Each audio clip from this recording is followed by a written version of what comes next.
ज्ञान का हमेशा सही उपयोग करना चाहिए, तभी जीवन सफल होता है। जीवन मंत्र डेस्क।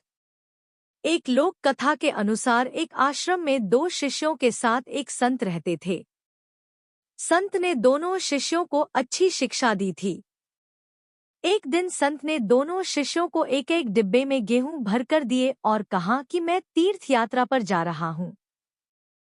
2 साल बाद वापस आऊंगा, तब ये मुझे वापस कर देना, लेकिन ध्यान रखना ये गेहूं खराब नहीं होना चाहिए। ये बोलकर संत चले गए। एक शिष्य में वह डिब्बा घर में पूजा वाले स्थान पर रख दिया और रोज उसकी पूजा करने लगा।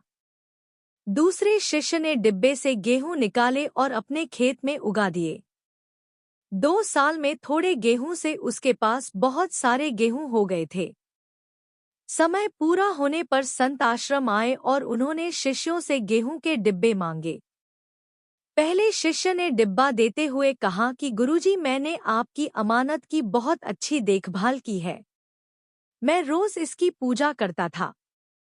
गुरु ने डिब्बा खोल के देखा तो गेहूं खराब हो चुके थे। उसमें कीड़े लग गए थे। ये देखकर पहला शिष्य शर्मिंदा हो गया।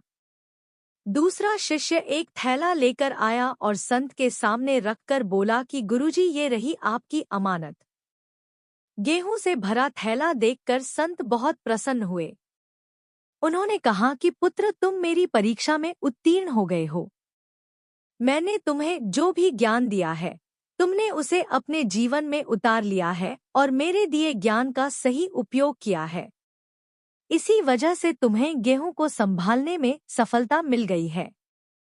जब तक हम अपने ज्ञान को डिब्बे में बंद गेहूं की तरह रखेंगे, तब तक उससे कोई लाभ नहीं मिलेगा। ज्ञान को अपने आचरण में उतारना चाहिए, दूसरों के साथ बांटना चाहिए, तभी ज्ञान लगातार बढ़ता है और उसका लाभ मिलता है। इस कथा की सीख यही है कि हमें अपने ज्ञान को डिब्बे में बंद करके नहीं रखना चाहिए, इसे बढ़ाने की कोशिश करते रहना चाहिए।